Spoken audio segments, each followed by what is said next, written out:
Alright, what's up guys? My name is Zach and today I am driving a 2024 Vinfast VF8 Eco. Below me are two electric motors powering this brand new automobile. That's right, Vinfast is all new to the States, and if you're new to the channel, you might not have seen my Vinfast VF9 review. Well, this is the VF8. This was actually Vinfast's first vehicle here in the United States, and so I'm so excited to share it with you today. But if you would like to submit your own vehicle, you can head on over to my website, zackpradel.com/submit. It's a quick and easy submission form. I come out to you, and you would get a video of your vehicle, just like the one you're watching now of this Vinfast VF8.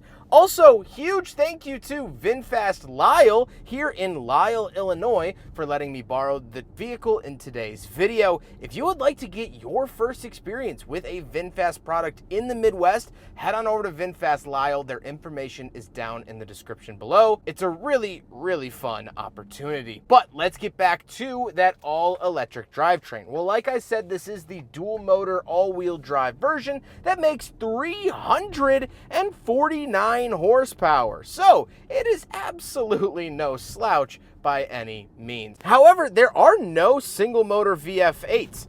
They are just dual motor all-wheel drive, which I think is a really cool attribute. How does it feel to drive the VF8? Well, I really like the size of it. It really feels sort of Honda CR-V RAV4-ish, and I think that's sort of their target market, at least in terms of size. I really, really like that. Visibility is pretty good out the front and sides. Steering is a lot heavier than their bigger VF9, which I actually like. It feels more planted, feels more direct, and I enjoy driving the VF8 more than I do the VF9. With that stuff out of the way, let's talk about the interior. Well, in front of me, I don't actually have anything. The gauge cluster and screen is off to the right, which we'll talk about in a second.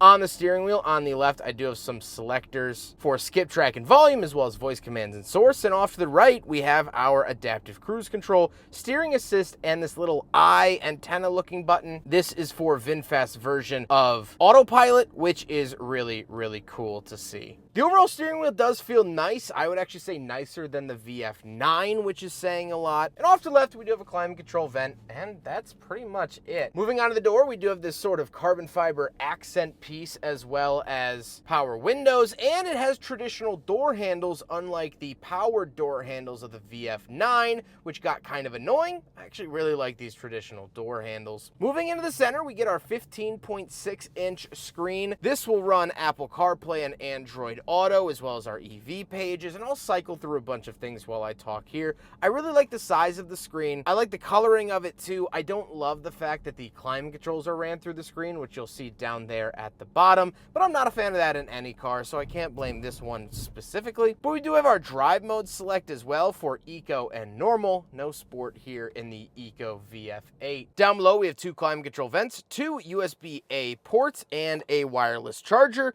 and the center console. Off to the left, we get our shifter, 4 push buttons, very, very simple here, park, reverse, neutral, and drive. And off to the right, we have 2 cup holders. So for the now second time in a Vinfast product, we will do a big friggin' bottle test, and just like the VF9, it too also fails the big friggin' bottle test.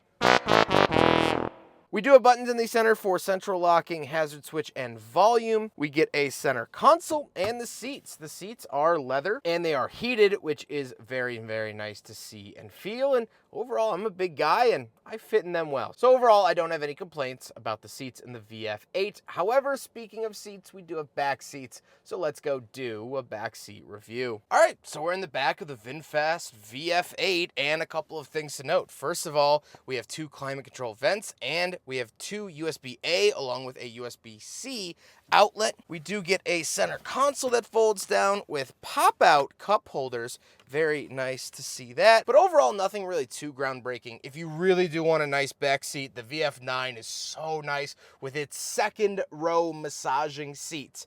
Very, very cool to see that. But otherwise, flat black interior, nothing really to report, but it's nice nevertheless. Let's hop into the very back. We'll take a quick look at the trunk and cargo space, and then we'll talk about the looks. Right around the back of the Vinfast VF8, and first of all, I do want to note the key has this really nice color match to it. Really, really cool there, but we do have a trunk release button that will pop it like that, and then you could pull it the rest of the way up.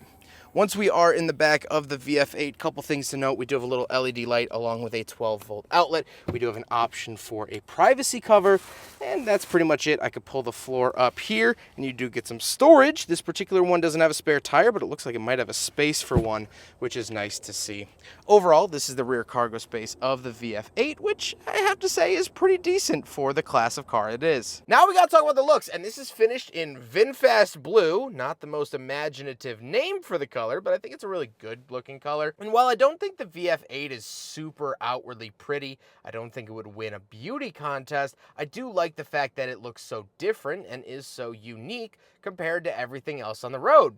Vinfast being a brand new company, not from a legacy auto company. I like that. Anytime I see a Vinfast, I still get so excited because they are so rare and so new. So I like the look of it for that regard. I don't think Picasso would have churned one of these out back in his day, but that's okay by me. With all of that being said, let's get on to my final thoughts. What do I think driving the Vinfast VF8? Well, there are kinks to be worked out for sure, but I think the biggest lesson here is when Vinfast did their original press drive, a lot of people disliked the vehicles. They were very buggy and they had issues. But now, just a little bit over a year later, pretty much all of those seem to be somewhat, if not fully worked out. This feels like a more solid product. This feels like a more solid vehicle. And so, if you wrote off Vinfast several years ago, you might want to take a second look. I'm not saying that there was a miracle job done overnight. Unicorns and rainbows don't come out of the exhaust pipe anymore. Well, there isn't an exhaust pipe for that matter. But I think this company is willing to learn. And that's the biggest thing and the best thing that a company can do.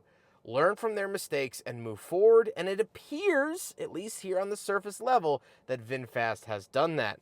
Paired that with the fact that currently here in 2024, you can finance one of these vehicles and lease one for a very, very small price, I think it is enticing to buyers. And from where I'm sitting, I don't see any immediate red flags. And so for a company that was seemingly born yesterday, that's a pretty good thing. I hope you guys enjoyed the video. Huge thank you to Vinfast Lyle for letting me borrow the VF8 for today's video. They have been absolutely wonderful to work with. I appreciate them very, very much. And if you would like to test drive or purchase or lease your own Vinfast here in the Midwest, Vinfast Lyle is your only place to do so. So they just opened their doors not too long ago, and I was so excited to share with you. But I hope you guys enjoyed the video. Don't forget to rate the video, comment on the video, and subscribe if you really liked it.